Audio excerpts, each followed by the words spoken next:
Subscribe करें और bell दबाएं ताकि कोई खबर रह न जाए।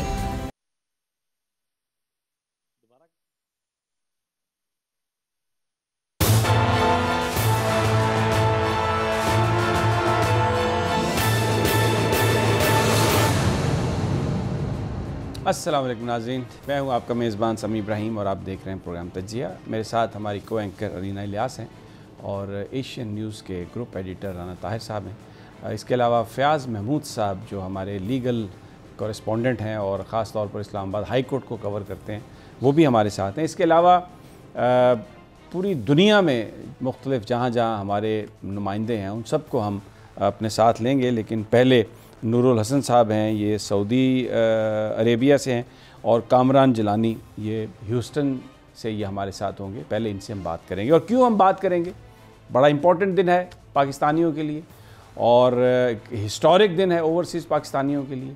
पूरी कौम जो है वो शुक्रगुज़ार है वज़ीर-ए-आज़म इमरान ख़ान की आज, क्योंकि ओवरसीज़ पाकिस्तानियों को राइट्स मिले हैं वोट के। इलेक्ट्रॉनिक वोटिंग मशीन का भी आज फैसला पार्लियामेंट में हुआ। अगरचे बहुत कुछ हुआ, लेकिन हम मुबारकबाद पेश करते हैं।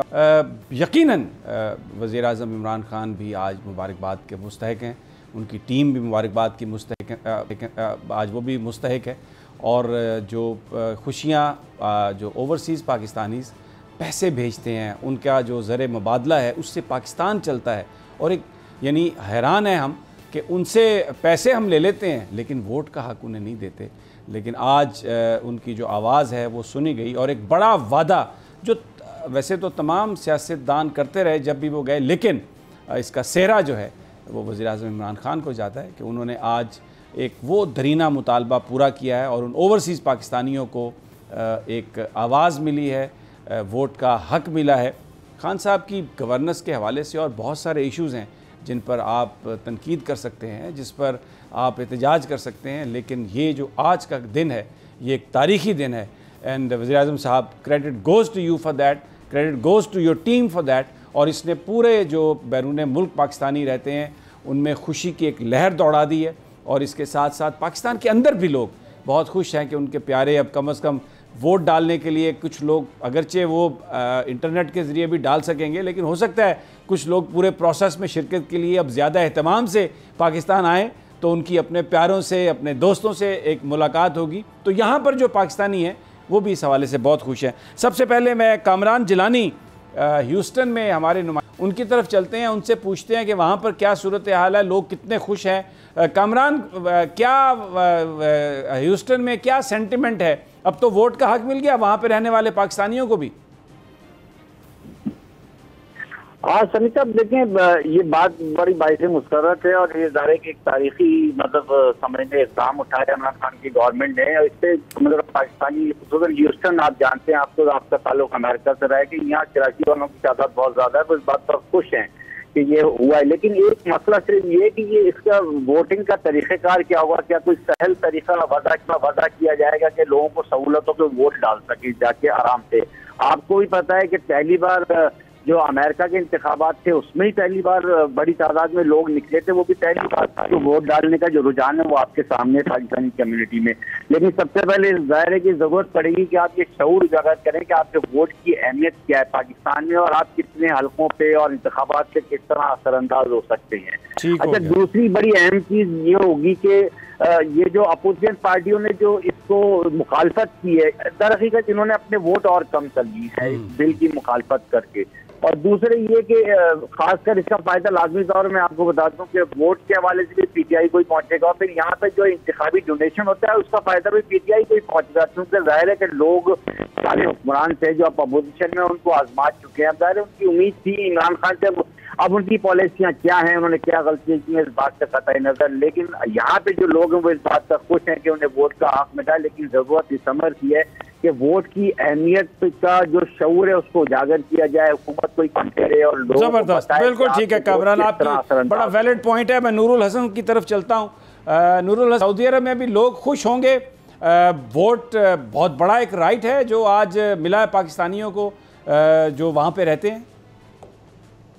जी समी साहब, सऊदी अरब में भी जो है आज पाकिस्तानी कम्युनिटी के लिए एक जश्न का समा बहुत ज़्यादा यहाँ पे खुशी मनाई जा रही है, जिसकी असल वजह यह है कि सऊदी अरब के अंदर सबसे ज़्यादा ओवरसीज़ है। इस वक्त 24 लाख से ज़ायद पाकिस्तानी जो हैं वो सऊदी अरब के अंदर मौजूद है। और मज़े की बात मैं आपको ये बताऊँ कि मेरी जब आज मुख्तलिफ जमातों की जो अपोजिशन जमातें हैं उनके जो यहाँ पे ज़िम्मेदारान हैं उनसे बात हो रही थी, तो उनमें भी एक खुशी का जो है वो समा था कि हम ओवरसीज़ को जो है वो यहाँ पे वोटिंग का जो है वो राइट मिल गया। जबकि वहाँ पार्लियामेंट में तो अपोजिशन जमातें बाइकाट कर रही थी, लेकिन यहाँ पे जो उन जमातों के ज़िम्मेदारान हैं या जितने भी ओवरसीज़ कम्युनिटी से ताल्लुक़ रखने वाले अफराद चाहे उनका ताल्लुक़ जिस जमात से भी है, वो तमाम इस बात पे बहुत ज़्यादा खुश हैं। लेकिन एक चीज़ पे वो मुतालबा भी कर रहे हैं कि इसका जो तरीक़ाकार होगा या इसका जो निज़ाम होगा, इसमें जो नुमाइंदगी है ओवरसीज़ का जो वोट है, ओवरसीज़ के वोट से ओवरसीज़ से ही जो है वो नुमाइंदे मुंतखब होने चाहिए। और एक मखसूस क्राइटेरिया होना चाहिए ओवरसीज़ के लिए, जैसे मखसूस नशस्त या किसी हल्के का मेहर बनता है तो उसके लिए वो एक तहसील के अंदर से वोट लेते हैं। तो इसी तरह ओवरसीज़ की जो है वो तादाद के हिसाब से जो है मुख्तलिफ ममालिक में मखसूस सीटें होनी चाहिए और इनके वोट जो है वो ओवरसीज़ से वोट लेके जो है वो असम्बली में जाए। ठीक हो गया, नुमाइंदे जो है वो ओवरसीज़ से ही हों। ठीक हो गया नूरुल हसन, बहुत शुक्रिया आपका। राना ताहिर साहब, ये बात जो अभी नूरुल हसन कर रहे थे, जो कामरान जिलानी के तरीक़ेकार पे कुछ लोग, अभी नूरुल साहब एक और बड़े राइट की बात कर रहे थे, लेकिन असल बात ये है कि एक बड़ा राइट मिला है। अब उसके बाद अगली मंजिल तो ये होगी कि वो जो लोग वहाँ पे रहते हैं या जो डुअल नेशनल हैं वो इलेक्शन भी लड़ सकें। और यहाँ पर जो एक ये तो नूर साहब तो ये कह रहे थे ना कि आप ओवरसीज़ अपने नुमाइंदे चुने, ओवरसीज़ से ही हों, लेकिन अगर ये हर कॉन्स्टिट्यूंसी में वोट अगर पाकिस्तानी जो बाहर रहते हैं वो डालेंगे तो ये एवरेज अगर हम निकालें तो 10-15 हज़ार वोट हर कॉन्स्टिट्यूंसी में ऐड हो जाएगा। और आपने सुना कामरान को भी, नूर को भी, कि वो सारे लोग जो हैं वो आज जो अपोजिशन की पार्टीज़ जिन्होंने इसकी मुखालफत की उन्होंने अपने वोट कम किए हैं। तो ये एक बहुत बड़ा एक फ़ायदा नहीं होने जा रहा, तहरीक इंसाफ को एक बड़ा बूस्ट मिला है, जिस वक्त उनको ये एक अवामी बूस्ट चाहिए था, क्योंकि महंगाई और कई दूसरे इश्यूज़ की वजह से लोग बहुत क्रिटिसाइज़ भी कर रहे थे। जी समीर साहब, आपने बिल्कुल सही बात की है कि इससे यकीनन तहरीक इंसाफ को सियासी फ़ायदा भी होगा और ये अपोजिशन जमातों ने एक मौका गंवा दिया। अगर आज वो चले बाकी बिलों की मुखालफत करते रहते, अगर वो ओवरसीज़ पाकिस्तानियों को वोट का हक़ देने के बिल की हमायत करते तो ओवरसीज़ पाकिस्तानी ये समझते हैं कि पाकिस्तान में हुकूमत और हिज़्ब इख्तिलाफ दोनों ने मिलकर उन्हें ये हक़ दिया। लेकिन समीर साहब, उनको ये हक़ देना बहुत ज़रूरी था और ये गुज़श्ता कई दहाइयों से हमारे सियासतदान उनसे वादे करते चले आ रहे हैं। जब जाते हैं तो वहाँ पे वो शॉपिंग कराते हैं, इनको गाड़ियों में लेके फिरते, इतनी मोहब्बत करते हैं, यकीन करें, खाने खिलाते हैं और अपना तन मन धन सब कुछ इन पर निछावर कर देते हैं। लेकिन आज ये मुखालफत कर रहे थे और मैं हैरान था क्योंकि मैंने न्यूयॉर्क में देखा वो बेचारे हमारे कैप्टन शाहीन साहब, वो खुद तो सेनेटर उन्होंने बना दिया शरीफ ख़ानदान ने, लेकिन वहाँ पर और बड़े डेडिकेटेड किस्म के नून लीग के वर्कर जो इन तमाम वज़रा को, शहबाज साहब को, इन सबको पता नहीं कहाँ कहाँ बेचारे गाड़ियों में लेके जाते थे, लेकिन आज ये मुखालफत कर रहे थे। मैं आपकी तरफ आता हूँ राना साहब, लेकिन किरण साहिबा हैं, इन्होंने हमें स्पेन से ज्वाइन किया, हमारी नुमाइंदा हैं और ख़ातून हैं, तो मैं अलीना भी कहेंगी कि मैं भी इतनी देर से खामोश हूँ और जो ख़वातीन हमारी कॉरेस्पॉन्डेंट्स हैं उनको भी इजाज़त दी। तो किरण, ये बताइए कि स्पेन की क्या सूरत हाल है और आपका क्या ख्याल है, ये जो आज अपोजिशन ने इसकी बिल की मुखालफत की, उन्होंने अपने पाँव पर कुल्हाड़ी नहीं मारी, आपका क्या ख्याल है? जी बहुत शुक्रिया।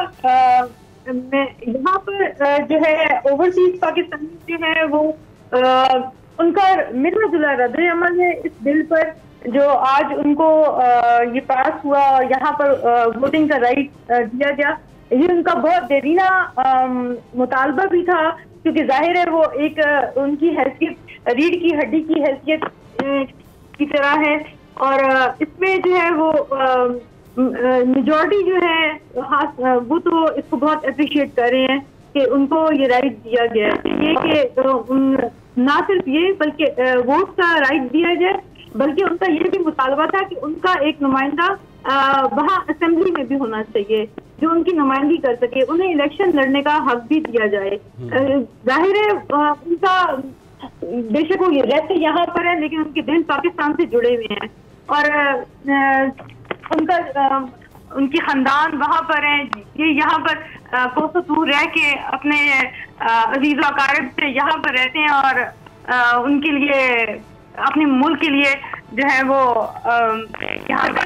तो बात ये है कि इसमें जो है मुख्तलिफ रद्द-ए-अमल आया है। इसके अलावा जो अपोजिशन है जाहिर है उन्होंने इसकी मुखालफत की है, बल्कि उन्होंने तो ई वोटिंग मशीन को जो है वो ईवल विशेस मशीन का नाम दिया है और यही कहना है कि ये उनकी एक चाल है, पीटीआई गवर्नमेंट की एक सियासी चाल है और ये अपने वोटिंग नंबर जो है इंक्रीज करने के लिए एक तरीका है। बात ये है कि अगर इलेक्ट्रॉनिक जो वोटिंग मशीन है उसके जरिए अगर धांधली की गई तो फिर इसका मकसद ही फौत हो जाएगा और आइंदा मुस्तकबिल में से कभी इस पे ये बात आपकी दुरुस्त है जी किरण, बिल्कुल आपकी ये बात दुरुस्त है कि अगर इलेक्ट्रॉनिक मशीन उसका भी बिल पास हुआ है, अगर उसका इस्तेमाल गलत किया जाएगा तो डेफिनेटली वो उसका नुकसान होगा। लेकिन ये बात भी जहन में रखने की ज़रूरत है कि इंतखाबात यहाँ पर हुकूमत नहीं करवाती, इलेक्शन कमीशन के पास ही तमाम वोटिंग जो मशीन्स हैं उनका कंट्रोल होगा, वही उसका सॉफ्टवेयर फाइनल तरतीब देंगे, वही लोगों को तरबियत देंगे। तो जब इलेक्शन कमीशन इंडिपेंडेंटली उन तमाम मशीनों को हैंडल कर रहा होगा तो फिर इस खदशे का इजहार करना कि हुकूमत उसमें कोई मुदाखलत करेगी, उस वक्त हुकूमत भी निगरान होगी, वो भी किसी सियासी जमात की नहीं होगी और उनके पास इस बात का इख्तियार भी नहीं होगा, तो इसका इम्कान फिर कम रह जाता है। लेकिन फिर भी मैं असूली तौर पर एग्री करता हूँ कि इसको सिस्टम को फुल प्रूफ बनाना चाहिए, ये बात बिल्कुल सही है। मीर इकराम लंदन से हमारे साथ हैं, उनसे भी पूछ लेते हैं। मीर इकराम, आज तो बहुत अपोजिशन ने मुखालफत की, लेकिन ये एक बड़ा तारीखी दिन है और पूरी मेरे तो जिस ओवरसीज़ पाकिस्तानी से बात हुई है, बल्कि पाकिस्तान में भी बहुत सारे लोगों से मेरी बात हुई है, वो उनके बड़े तहफ़्फ़ुज़ात भी हैं हुकूमत की बहुत सारी चीज़ों पर, लेकिन आज बहुत खुश हैं और वो दिल खोल कर वज़ीर-ए-आज़म इमरान खान को दाद भी दे रहे हैं, उनका शुक्रिया भी अदा कर रहे हैं। लंदन की क्या सूरत हाल है? सर बिल्कुल आप सही कह रहे हैं कि इस वक्त लंदन में भी बहुत खुशी का आलम है। जो ओवरसीज पाकिस्तानी है वो खुश हैं और उन्होंने कहा, वो ये कहते हैं कि आज इमरान खान ने हक अदा किया है कि उन्होंने ये बात कही है कि हमको भी एहसास दिलाया कि हम हिस्सा है पाकिस्तान का, हम पाकिस्तान में अपना हक रखते हैं, अपने हक राय दही हमें शामिल किया है और उसके साथ साथ वोटिंग राइट मिले। पहले तो ये राइट्स तो थे, लेकिन अब यूके में या ओवरसीज में भी अपने यहाँ पर वोट दे सकते हैं पाकिस्तान के लिए। तो ये एक बहुत बड़ी यहाँ पे सेलिब्रेशन भी हो रही है, ऐसा मतलब मिठाइयाँ बांटी जा रही हैं, लोग एक दूसरे को मुबारक दे रहे हैं। दूसरी तरफ जो मुखालफीन थे उनके बिल्कुल चेहरे उतरे हुए थे, कई तो मतलब मिल भी सही तरीके से नहीं रहे थे, क्योंकि वो जो सिलेक्टेड का नारा था वो आज उनका वो फेल होता नजर आया कि ऐसा नहीं है, क्योंकि अब हम साथ दिया है, पार्लियामेंट में बिल अप्रूव हुआ है। तो ये एक बात क्लियर हो गई है कि ओवरसीज पाकिस्तानी इस पे भरपूर खुश हैं। ओवरऑल पूरी दुनिया में ओवरसीज पाकिस्तानी इस पे खुश हुए हैं और उसके साथ साथ उन्होंने इसका इजहार भी किया है कि अब हम जो है इस चीज का इजहार करेंगे और खुशियां हैं। इंग्लैंड में भी खुशी मनाई जा रही है। जबरदस्त जनाब। अब हमारे साथ, अब जर्मनी को हम कैसे छोड़ सकते हैं जनाब? शाहिद नदीम गुराया साहब वो भी हमारे साथ हैं जर्मनी से, उनसे भी पूछ लेते हैं कि जर्मन में पाकिस्तानी कैसे खुशियां मना रहे हैं। जनाब शाहिद साहब। जी समी इब्राहिम साहब, आपको और मैं तजिया की टीम को बहुत शुक्रिया अदा करता हूँ।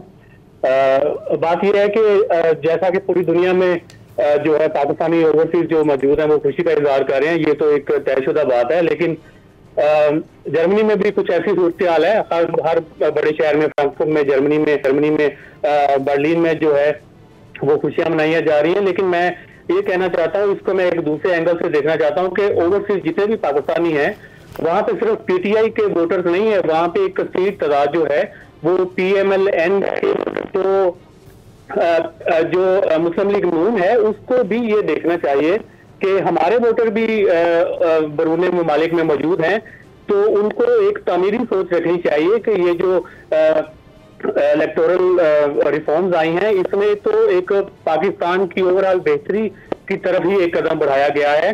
तो ऐसे जो फैसले हैं जिसे एक खुशहाल पाकिस्तान और एक मॉडर्न पाकिस्तान और एक तरक्की याफ्ता पाकिस्तान की बुनियाद रखी जाए, ऐसे फैसलों की तो सारे पार्टीज को जो है वो मिलकर रहना चाहिए, उनको उसके लिए काम करना चाहिए।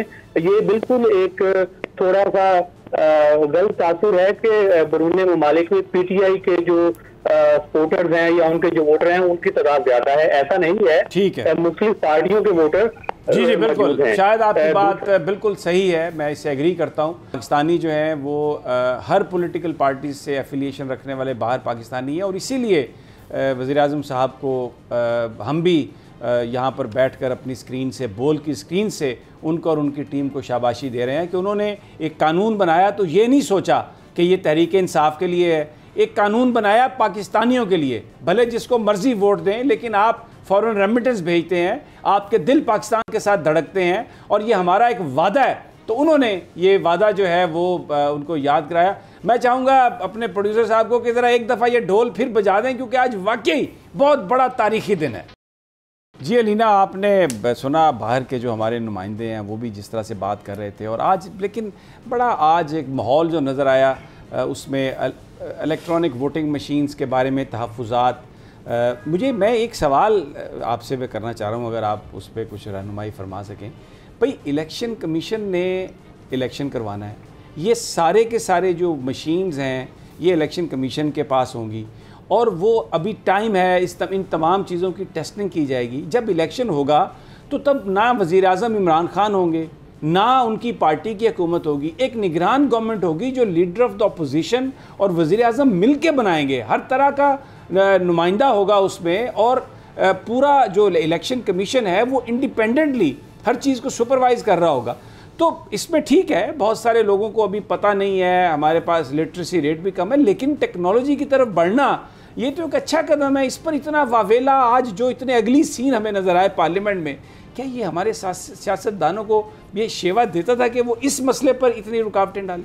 पहले तो बहुत बहुत मैं मुबारकबाद देना चाहूँगी सर ओवरसीज़ पाकिस्तानियों को, क्योंकि उनका हक था और बहुत देर के बाद उन्हें ये हक मिला। जहाँ तक आपने बात की इलेक्ट्रॉनिक मशीन के हवाले से, इलेक्शन कमीशन ने ही इलेक्शंस को जो है वो कंडक्ट करना है। लेट्स सी इलेक्शन कमीशन आने वाले दिनों में किस तरीके से, उनकी एक रिपोर्ट भी है किस तरीके से इन सारी चीज़ों को कंडक्ट करता है। लेकिन 2 से 3 चीज़ें हैं जो मेरे जहन में आती हैं। देखें, इस वक्त ओवरऑल जब भी हमारे इलेक्शन होते हैं तो हम ये देखते हैं जो जमात जीतती है उसे 1 करोड़ या 1.5 करोड़ जो है वो वोट पड़ता है। पाकिस्तान में आपको पता है लिटरेसी रेट कम है, तो लोगों के वोट देने का रुझान भी कम है। अब डेफिनेटली ओवरसीज़ जब पाकिस्तानी इसमें ऐड हुए हैं, क्योंकि बहुत लोगों से मेरी जब बाहर बात होती है तो वो ये कहते हैं कि खान साहब खुद तो बहुत अच्छे हैं, वो अलग बात है कि उनकी गवर्नेंस नहीं अच्छी, लेकिन हमें यकीन है कि अगर सिस्टम अच्छा हो गया तो खान साहब अच्छे हो जाएंगे। और ओवरसीज़ पाकिस्तानियों का जो फायदा है वो पीटीआई को इस तरीके से होगा कि वहाँ पे लिटरेसी रेट ज़्यादा है, और इसमें कोई शक नहीं है कि बाकी जमातों की भी नुमाइंदगी है, लेकिन पीटीआई की नुमाइंदगी वहाँ पर बहुत ज़्यादा है, और लोग खान साहब को बहुत ज़्यादा पसंद करते हैं। आने वाले इलेक्शन में जो मैं देखती हूँ वो ये देखती हूँ कि अगर घर से यानी कि पाकिस्तान से महंगाई की वजह से उन्हें मुश्किलात का सामना होगा, लेकिन ओवरसीज़ पाकिस्तानी जो है वो काफ़ी हद तक उनको यहाँ पर वो कर देंगे। लेकिन एक सवाल जो है वो समीसा मेरा आपसे है, जो ड्यूल नेशनल्स हैं, अगर वो वोट इसमें हिस्सा बनेंगे यानी कि आएंगे, सारे सिस्टम के अंदर आएंगे, तो हमारे बहुत से सिक्योरिटी के कंसर्न्स होते हैं, बाकी तो बहुत से इश्यूज होते हैं, हमारे आइन में बहुत सी चीज़ें शामिल हैं। उस हवाले से किस तरीके से चीज़ों को गाइड किया जाएगा और तरीक़ेकार क्या होगा, किस तरीके से लोगों की सिलेक्शन होगी, किस तरीके से लोग आगे आएंगे, ये बहुत छोटे छोटे इशूज़ हैं। मेरे ख्याल में अगर आप मेरी रहनुमाई कर सकें, राना साहब मेरी रहनुमाई कर सकें। आपका ये जो सवाल है ना, ये बड़ा वैलिड सवाल है, और जो हमारी सिक्योरिटी है वो सबसे मुकद्दम है। और अगर कोई ड्यूल नेशनल है और उसके बारे में अगर उसकी पाकिस्तानियत पर अगर कोई शक व शुबा है तो डेफिनेटली उसको ये हक़ नहीं मिलना चाहिए। लेकिन दुनिया में जो मुख्तलिफ निज़ाम राइज हैं, अब आप अमेरिका में चले जाएं, आप यूके में चले जाएं, बहुत सारे जो चौधरी सरवर साहब गवर्नर हैं पंजाब के, वहाँ पर वो उनकी पार्लियामेंट के मेंबर थे। अमेरिका के अंदर बहुत सारे हमारे जो लोग लड़ते हैं इलेक्शन, वहाँ पर छोटी सतह पर वो कामयाब भी हुए हैं, वो भी ड्यूल नेशनल है।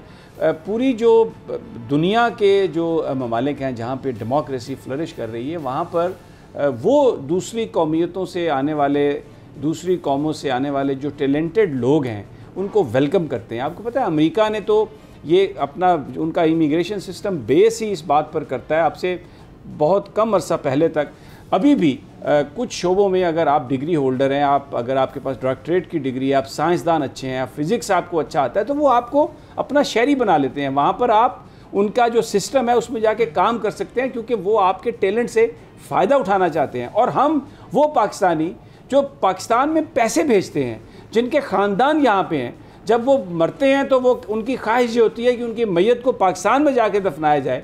हम उनकी हुब्बुल वतनी पर शक करते हैं, लेकिन फिर भी इसका आप राना साहब कोई ना कोई सिस्टम बना सकते हैं इस चीज़ को काउंटर करने के लिए। ये देखें, ये मैं समी साहब, ये इसमें बात सीधी है।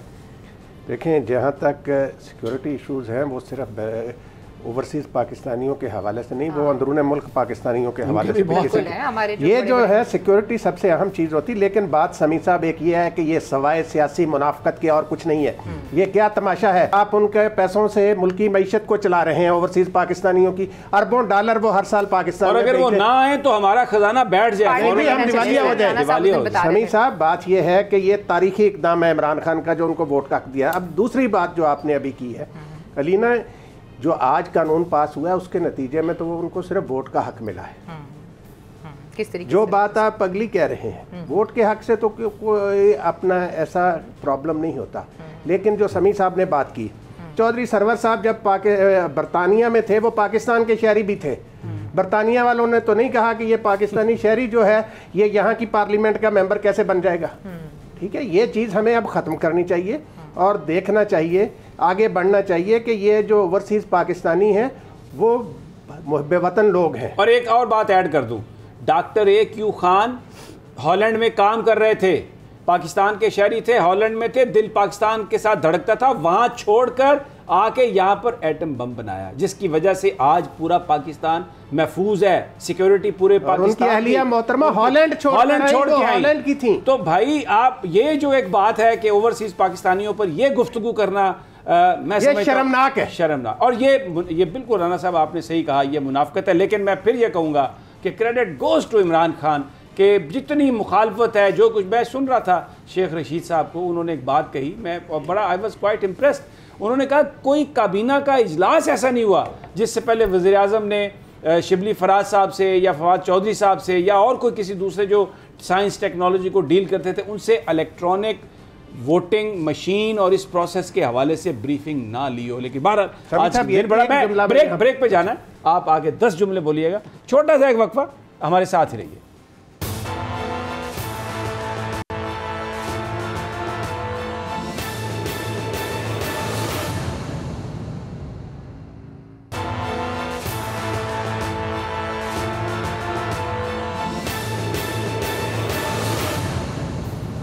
वेलकम बैक नाजरीन।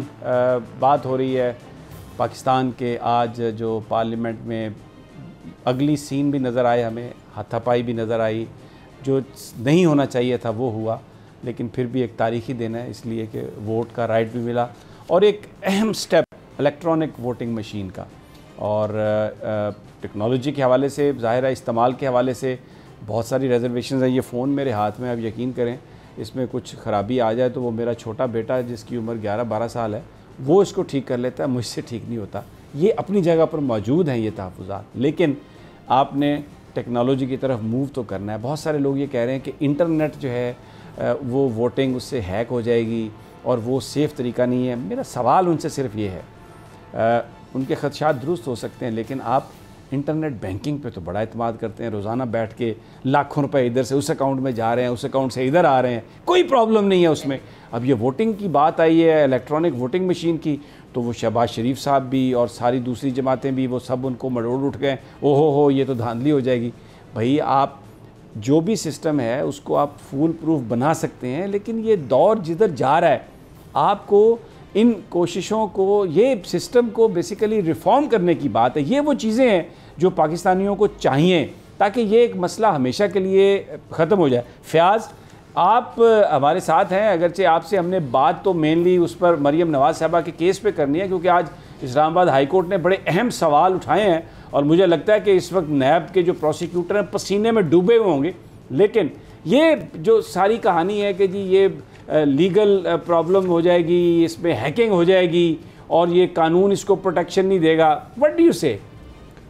समी साहब, जो आज का जो कानून साजी हुई है ये मेरे ख्याल में बड़ी ज़बरदस्त कानून साजी है। उसकी वजह यह है कि जो ओवरसीज़ पाकिस्तानी हैं हमारे, उनको से जो हमें रेमिटेंसेस आती हैं वो तो हम हंसी खुशी लेते हैं, लेकिन जब उनको राइट देने की बात आती है तो उस पर हमारी चीखें निकलती हैं। अच्छा नहीं, इसमें मैं चाहूँगा कि आप इस पर कमेंट करें। ये जो अपोजिशन कह रही है कि जी हम कोर्ट में चैलेंज कर देंगे, इस पे कोर्ट असेंबली की प्रोसीडिंग को आप चैलेंज कर सकते हैं? कोर्ट नहीं कर सकते। इस पे chief justice Islamabad high court Athar Minallah साहब बारहा कह चुके हैं कि इस पे हम कानून साजी पे या पार्लियामेंट के अंदर इंटरफेयर नहीं कर सकते। मैं आपको एग्जांपल दूंगा, इस्लामाबाद हाई कोर्ट में जब मैटर आया चेयरमैन सेनेट के इंतखाब का, तो उसको पाकिस्तान पीपल्स पार्टी ने यूसुफ रजा गिलानी साहब ने चैलेंज किया, तो चीफ जस्टिस साहब ने उसको पहली ही हेयरिंग पे फारिग कर दिया कि हम कैसे इस पर इंटरफेयर करें। तो कोई कानून ये इजाज़त नहीं देता और अदलिया इस मामले पे कोई मुदाखलत नहीं कर सकती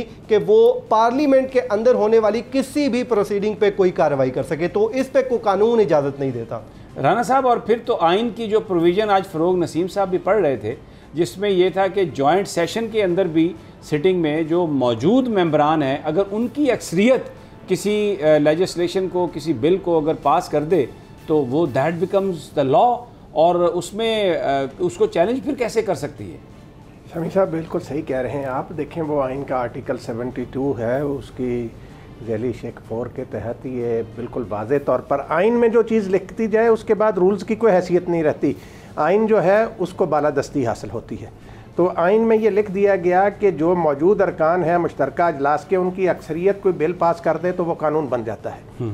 तो समी साहब, मैं एक आपको जो गुजारिश कर रहा था कि ये जो इलेक्ट्रॉनिक वोटिंग मशीन है ना, आजकल जो इलेक्शन कमीशन है वो भी हमारी अपोजिशन का बड़ा महबूब किस्म का महबूब तरीन इलेक्शन कमीशन है, और इसी इलेक्शन कमीशन ने इलेक्शन करवाने हैं। तो इनको बड़ा फ़ख्र है कि ये डस्का में इस इलेक्शन कमीशन ने बड़ा अहम रोल अदा किया और उन्होंने धांधली को रोका। अच्छा, एक सवाल मेरा आता है, अब एक कानून बन गया है, अब इलेक्शन कमीशन तो पाबंद है इसके तहत इलेक्शन करवाने का। ये बिल्कुल सही बात है, इलेक्शन कमीशन मुल्की कवानीन का पाबंद है, वो अपने तौर पर कोई फैसला नहीं कर सकता, उन्होंने कानून के ताबे चलना है। और ये पार्लियामेंट ने कानून पास कर दिया, अब जो ही सदर ममलिकत इस पर दस्तखत कर देंगे उसके बाद ये कानून बन जाएगा। और अगर इसमें कोई तब्दीली करनी है तो फिर आपको कानून तब्दील करना पड़ेगा। समी साहब, किसी के कहने से ये नहीं, मौलाना फजल रहमान साहब आज जो फरमा रहे थे जूते की नोक पर, ये जो है ना जूते छूते छोड़ के भाग जाते हैं फिर जब इलेक्शन आएगा। फजल रहमान साहब तो परवेज़ मुशर्रफ साहब के इलेक्शन में भी हिस्सा लेने को तैयार थे और लिया, उन्होंने अपना चीफ मिनिस्टर बनाया। तो ये सारी सियासी बातें हैं, ये बात अब मुल्की कानून का हिस्सा बन गई है। इलेक्ट्रॉनिक वोटिंग मशीन के ज़रिए अगर इलेक्शन नहीं करवाने तो फिर कानून तब्दील करना पड़ेगा, अगर वगरना इस कानून के तहत तो। अच्छा, हर इदारा पाबंद है। समी साहब, एक और सिनेरियो, फयाज आपसे सवाल करता हूँ।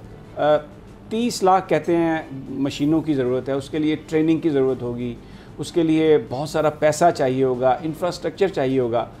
अगर इलेक्शन कमीशन इतना बंदोबस्त ना कर सके इतनी जल्दी, तो फिर कोर्ट में जाएंगे, क्या होगा? आपको क्या लगता है इसका फिर कानूनी क्या आगे सूरत बन सकती है? देखें समी साहब, उसके लिए भी जैसे राना साहब ने फरमाया कि आज जब पार्लियामेंट ने ये कानून पास कर दिया, ये कानून बन चुका है, अब इलेक्शन कमीशन हर सूरत इस कानून पे अमल दरामद करने का पाबंद है। लेट्स सपोज अगर वो समझते हैं कि इसके लिए कोई टाइम पीरियड नहीं है, हमारे पास बहुत शॉर्ट वक्त है क्योंकि 2023 में आम इंतखाबात होने हैं, वक्त पे होंगे, तो वो अगर कहते हैं कि इसके लिए हमें लोगों को एजुकेट भी करना है, लोगों को हमने ट्रेनिंग्स भी देनी है और आने वाला जो इंतखाबात हैं वो शायद हम फुल फ्लैज नहीं करवा सकते, तो एक तो उनके पास ऑप्शन है कि वो सुप्रीम कोर्ट ऑफ पाकिस्तान से रजू करें कि जी आप इस पर हमारी कोई ना कोई इस पर तशरीह कर दें, कुछ एक हल दे दें। लेकिन बात यह है कि इसमें जब कानून बन गया, पार्लियामेंट ने इसको पास कर दिया, सदर मुमलिकत ने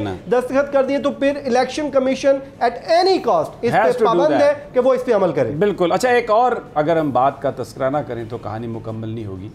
credit goes to Sheikh Rashid साहब आल्सो। आज उनके लिए एक बड़ा ये अफसोसनाक दिन इस लिहाज से था कि उनके भाई का इंतकाल हुआ। कोट राधा किशन में उनकी बॉडी पड़ी थी, लेकिन शेख रशीद साहब इस अहमियत को समझते हुए कि ये बिल पाकिस्तान के लिए, पाकिस्तान की तरक्की के लिए कितने अहम हैं, वो असम्बली में मौजूद रहे। बहुत बड़ी आज इस जमहूरी निज़ाम के साथ और पाकिस्तान के अवाम के साथ जिस मोहब्बत का इजहार उन्होंने किया, यानी ये वाकई ये एक बहुत मुश्किल मरहला है कि आपका भाई इस दुनिया से चला गया हो और आप असम्बली में इसलिए बैठे हैं कि आज आपने एक इम्पॉर्टेंट बिल है। और शेख रशीद साहब ने भी अपना वादा निभाया, जो उन्होंने बार बार वो कहते थे कि मैं इमरान खान के साथ हूँ, मैं पाकिस्तान के लोगों के साथ हूँ।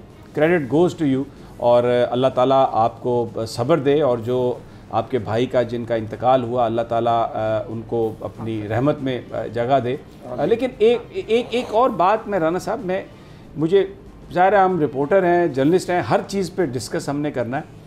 अमूमी तौर पर मैंने तो ये देखा है कि जब जनाजा हो जाता है, तदफीन हो जाती है, तो उसके बाद फातह खानी की जाती है, इसाले सवाब के लिए दुआ की जाती है। मैं माफ़ी चाहता हूँ, मेरा बहुत ज़्यादा इल्म नहीं है दीन के हवालों से, लेकिन आज अभी असम्बली में उनके लिए वो जो दुआ की गई, फातह खानी जिसे हम कहते हैं, वो कुछ लोगों ने वहाँ पर कहा कि ये अगर तदफीन के बाद होती तो बेहतर होता। But I just wanted to, if you want to add anything, अगर किसी को पता है इसका। इस हवाले से ना मुख्तलिफ आ रहा है, तो ये एक मजहबी मामला है। नहीं मैं इस पे वो कोई हमें सब की राय का एहतराम है। अल्लाह ताला, हम सब दुआ करते हैं कि अल्लाह ताला शेख रशीद साहब के भाई को जन्नतुल फिरदौस में जगह दे। मैंने ये बात सिर्फ इसलिए कही है कि देखिए, पार्लियामेंट हमारा वो फोरम है जिसको लोग फॉलो करते हैं, जिसको लोग देखते हैं। और मैं ये जो बात कर रहा हूँ, मुझे कतई तौर पे नहीं पता हतमी तौर पर कि शरीयत क्या कहती है, लेकिन आम तासुर ये है, वहाँ पर भी असम्बली में भी, पार्लियामेंट में भी, कैफेटेरिया में भी ये बात हुई, लेकिन फिर कुछ लोगों ने कहा कि इससे पहले भी ऐसी बात हो चुकी है। सबने दुआ पढ़ी सबने, और हम सब दुआ गो हैं इसमें, इससे कतई नज़र अल्लाह ताला जो हैं वो इस उनको और उनके ख़ानदान को इस मुश्किल मरहले पर उनको सब्र दें। लेकिन कमिटमेंट सिस्टम के साथ, कमिटमेंट पाकिस्तान के लोगों के साथ, खुदा करे कि ये जो हमारे हुक्मरान हैं गुर्बत को दूर करने के लिए, गरीबों के मसाइल हल करने के लिए इतनी इनके अंदर कमिटमेंट हो जाए। ये जो यहाँ पर बेरोज़गारी है उसको ख़त्म करने के लिए, ये जो नाजायज़ मुनाफा है उसको ख़त्म करने के लिए अगर इतनी ही कमिटमेंट हो जाए, तो यकीन करें ये जो वतन मुसलमानों ने हासिल किया, ये वाकई एक जन्नत बन जाए और कायद का भी ख्वाब पूरा हो जाए। मैं यहाँ पर एक छोटा सा वक्फ़ा लेता हूँ। जब वापस आते हैं तो हमारे पास एक बहुत इंपॉर्टेंट स्टोरी है, क्योंकि आज इस्लामाबाद हाई कोर्ट में मरीम नवाज़ साहबा का केस था और वहाँ पर जो फ़याज़ महमूद वहाँ पर मौजूद थे, जो ऑब्ज़र्वेशंस और जो सवालात अदालत ने किए, उसने बिल्कुल एक ऐसी सिचुएशन क्रिएट की है कि नैब के प्रोसिक्यूटर को उनका जवाब देना होगा, और अगर वो जवाब ट्रायल में नहीं दिया गया उन सवालात का, तो फिर उसकी बेनिफिशरी तो मरीम नवाज़ साहबा होगी। क्या हो सकता है, ये सब हम गुफ्तगू करते हैं एक छोटे से वक्फे के बाद।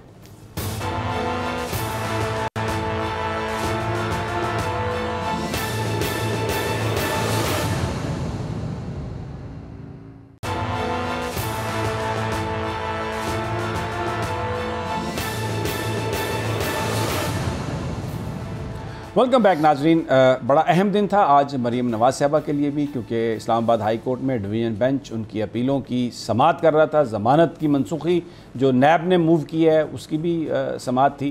फ़याज़ महमूद हमारे जो लीगल कॉरेस्पोंडेंट हैं वो वहाँ पर मौजूद थे। फ़याज़, बताइए आज क्या हुआ, और अगर मैं आपसे ये पूछूँ कि आज की समाअत के बाद क्या मरीम नवाज़ मुतमईन गई हैं और वो समझती हैं कि जो ऑब्जेक्टिव वो हासिल करना चाहती थी उन्होंने कर लिया?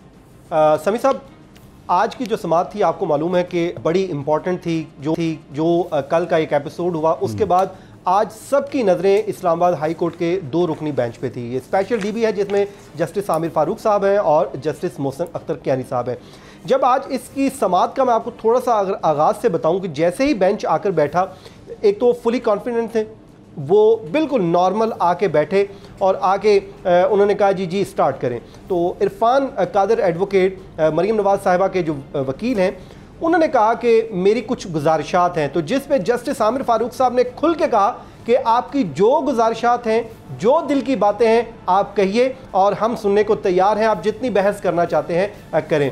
खैर, उन्होंने जो गुजारिशात की वो गुज़िश्ता समाज से मुतल्लिक थी। उसमें क्योंकि इस मौजूद बेंच ने लिख दिया था कि इरफान कादर साहब के जो आर्गूमेंट्स हैं कंप्लीट हो गए, तो इस पर मरीम नवाज़ ने एतराज़ किया था इरफान कादर साहब के साथ कि आपने तो एक दिन में ही केस निपटा दिया। तो उन्होंने कहा कि मेरी क्लाइंट को परेशानी हुई है, तो जिस पे उन्होंने एड्रेस कर दिया। अब आ जाए जी केस के ऊपर। अदालत ने नैब के सामने एक सवाल रखा। उन्होंने कहा जी आप स्टेप बाय स्टेप चलें, हमने इनकी मुतफरिक दरख्वास्त और अपील को एक साथ लेके चलना है। तो अदालत ने उनसे पूछा कि मरीम नवाज़ का इसमें रोल क्या है। तो नैब ये कहती है कि जी वो बेनिफिशियल ऑनर है।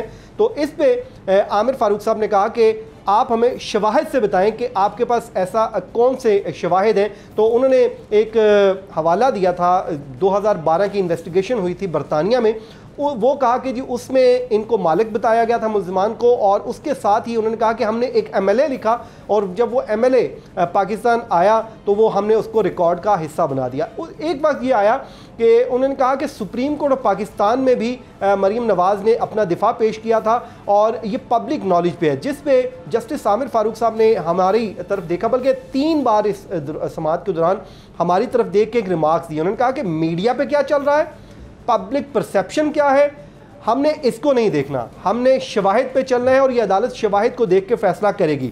उन्होंने बुनियादी सवाल एक ये रखा है कि आप हमें ये बताएं, शवाहिद से बताएं कि वो बेनिफिशियल ऑनर कैसे हैं। तो जब उन्होंने कहा कि वो ख़त है तो इस पे बड़े अहम रिमार्क्स दिए गए अदालत की जानिब से और कहा कि बरतानवी कानून के तहत मरीम नवाज़ मालिक हो सकती हैं, लेकिन हमने ये देखना है कि हमारा जो कानून शहादत है, उन्होंने कहा कि हमारा नहीं ख्याल कि उसके आगे ये खत कोई अहमियत रखता है। तो जिस पे नैब बड़ी इंपॉर्टेंट ऑब्जर्वेशन है, अगर बहुत इंपॉर्टेंट है, इस पे नैब को जाहिर है परेशानी का सामना हुआ।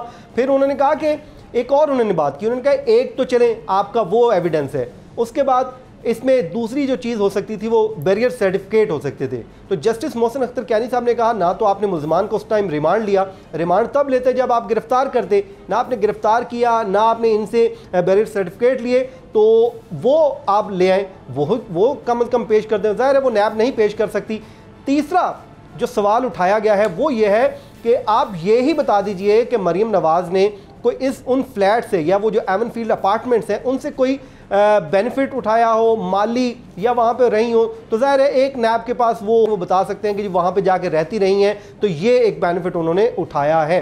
तो अब अगली हेयरिंग पे नैब ने कहा कि यहाँ पर एक बात आपने जो कही कि वो एक जो बरतानिया के अंदर जो एक लेटर है जो उसको म्यूचुअल लीगल असिस्टेंस के ज़रिए हासिल किया गया, वो अब एक बड़ा सवाल होगा अदालत के सामने, क्योंकि MLA के ज़रिए वो डॉक्यूमेंट आया, लीगल डॉक्यूमेंट है, अथेंटिकेटेड डॉक्यूमेंट है कि उसकी बुनियाद पर वो मलकियत का तयन करें। लेकिन ये जो आपने एक बात कही कि बरतानिया के अंदर मलकियत हो सकती है और कानून शहादत जो है वहाँ का वो यहाँ पर अप्लाई होता है या नहीं, तो एक सवाल तो ये है कि जो प्रॉपर्टी बरतानिया में है उसकी मलकियत तो बरतानवी कवानीन के तहत ही होगी ना, वो उसको आप पाकिस्तानी कवानीन के तहत तो जज नहीं कर सकेंगे। एग्जैक्टली उस पर जो नैब का कहना यह है कि वो जो प्रॉपर्टी बनाई गई है वो पैसा जो है पाकिस्तान से गया है। मियां Nawaz Sharif public office holder थे और इन्होंने वहां पे प्रॉपर्टी बनाई है, और उसका सबूत तो नहीं है उनके पास कि पैसा उन्होंने यहां से कैसे भेजा। लेकिन नैब ये कहती है कि प्रॉपर्टी इनकी है, तो बारे सबूत अब मियां नवाज शरीफ पे उन्होंने बताना है कि वो प्रॉपर्टी उन्होंने किस पैसे से खरीदी, वो पैसा कहां से आया, उनके आमदन के जराए कितने थे। क्योंकि हमने जो केस अपना साबित करना था वो कर दिया है। वो केस क्या साबित करते हैं, वो कहते हैं कि प्रॉपर्टी मियां नवाज शरीफ की है, हमने ये बात साबित कर दी। इस पे आज कोर्ट ने भी ये कहा है, उन्होंने कहा कि अभी तक आपने मरियम नवाज से मुतालिक जो है वो बारे ये केस बड़ा इंपॉर्टेंट है मरियम साहिबा के फ्यूचर के लिए। तो मुझे जो अदालत की जो ऑब्जर्वेशन जो आपने आज, क्योंकि पहला दिन था, अभी तो चलेगा, आर्गूमेंट होंगे, नैब भी आएगी इसमें, लेकिन मुझे ऐसा लग रहा है कि प्राइमा फेशी जो डॉक्यूमेंट जिनको बुनियाद बना के मरियम साहिबा की ओनरशिप को ट्रायल कोर्ट में साबित किया गया, शायद हाई कोर्ट उससे ज़्यादा चाहती है, लेकिन अब ना तो कोई नया एविडेंस इसमें ऐड किया जा सकता है। वही जो उस वक्त एविडेंस था उसी की बुनियाद पर फैसला होगा। राना साहब, उस वक्त बहुत सारे लोग ये कह रहे थे कि जिस तरीके से ट्रायल को चलाया गया, जिस तरीके से प्रोसिक्यूशन की गई है और जिन बुनियादों पर यह फैसला मरियम साहिबा के ख़िलाफ़ आया है, हायर कोर्ट्स में जाके ये फैसला सस्टेन नहीं करेगा, क्योंकि बहुत सारे उसमें लक्यूनास हैं। शमी साहब देखें, पहली बात तो ये है कि ये जो ट्रायल कोर्ट का फ़ैसला है वो जिस तरीके से ट्रायल कोर्ट के फ़ैसले के बाद जो कुछ हुआ, जिस किस्म की वीडियो मंजर आम पर लाई गई, उससे साफ ज़ाहिर है कि ट्रायल कोर्ट पर प्रेशर जो है वो किसी और की बजाय ख़ुद शरीफ फैमिली का ज़्यादा था। दूसरी बात ये कि ये जो अभी म्यूचुअल लीगल असिस्टेंस के तहत जो डॉक्यूमेंट मंगवाया गया, अभी आज तो अदालत आलिया ने सवाल उठाया है नैब से कि इसकी कानूनी हैसियत के बारे में। आपने बिल्कुल एक सही बात की है कि एक बंदे ने अगर प्रॉपर्टी जो है वो बरतानिया में ली है तो वो बरतानवी कानून के तहत ही रजिस्टर होगी, उस पर बरतानिया का कानून ही लागू होगा। लेकिन मसला ये है कि नवाज शरीफ साहब पाकिस्तान के प्राइम मिनिस्टर थे। अगर इस बात का कोई सबूत ना भी हो कि यहाँ से पैसा कैसे बाहर गया, तो वहाँ वो पैसा कहाँ से आया। नैब के कानून में ये बात भी मौजूद है कि बारे सबूत जो है वो मुल्ज़म पर भी है कि वो ये साबित करे कि उसकी ये प्रॉपर्टी जायज़ है।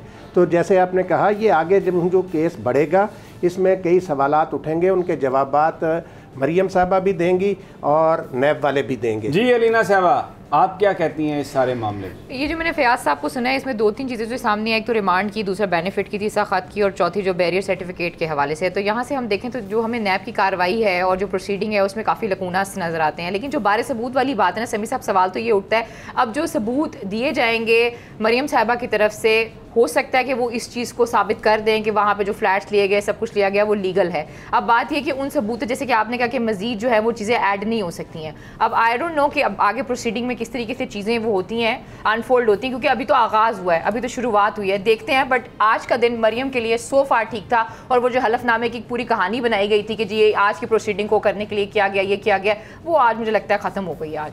फयाज, वैसे ये बड़ी एक शायद ये जो मीडिया में जिस तरीके से बात हुई कि ये सब कुछ इसलिए किया जा रहा है कि बेंच को मुतनाज़ा बनाया जाए और इसको रुकवाया जाए, बेंच को तब्दील किया जाए, उस हवाले से तो आज मरियम साहबा ने कोई उनके ना वकील ने बात की जिससे वो जो एक सारी जो चीज़ें मीडिया में जो चीज़ें बनी थी वो रुक गई। अब या वो मीडिया के प्रेशर की वजह से रुकी, या क्या आपको लगता है वहाँ पर बॉडी लैंग्वेज क्या बता रही थी उनके वकील की और मरियम साहबा की अपनी?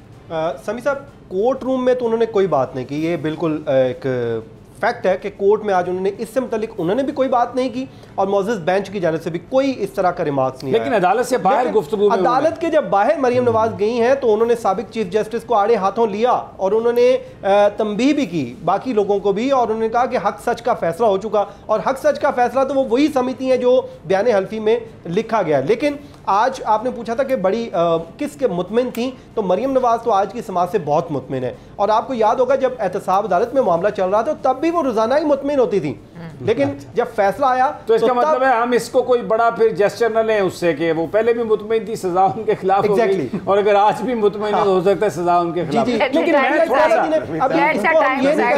फैसला हो गया, आज तो सिर्फ जजेस ने अपना एक उन्होंने समझने की कोशिश की है केस को। लेकिन जो आपने सवालात बताए हैं, मुझे लगता है कि नैब के प्रोसिक्यूटर के लिए कोई चीज़ें इतनी आसान नहीं होंगी। अगर पहली ही हेयरिंग में अगर वो कानून शहादत के कवानीन की बात हो रही है और बेनिफिशियल ओनर सिर्फ एक ख़त की बुनियाद पर उनको बनाया जा रहा है और कोई बेयर सर्टिफिकेट्स नहीं, और जो नैब ने इन्वेस्टिगेशन की उसमें बहुत सारे लेक्यूनास छोड़ दिए, तो फिर डेफिनेटली वो तमाम जो लापरवाहियों का फ़ायदा, वो लापरवाही थी या डेलिबरेटली उस वक्त ये किया गया कि आगे जाके बेनिफिट होगा, उसका फ़ायदा तो बहरहाल मरियम नवाज साहबा को इस मुकदमे में हो सकता है, और ये उनके कैरियर के लिए ये जो मुकदमा है ये बहुत अहम है। नाज़रीन, वक्त आज का हमारा ख़त्म हुआ, इजाज़त दीजिए, कल फिर इंशाल्लाह मुलाकात होगी तजिया में। अपने साथियों का ख्याल रखिए, अल्लाह निगहबान।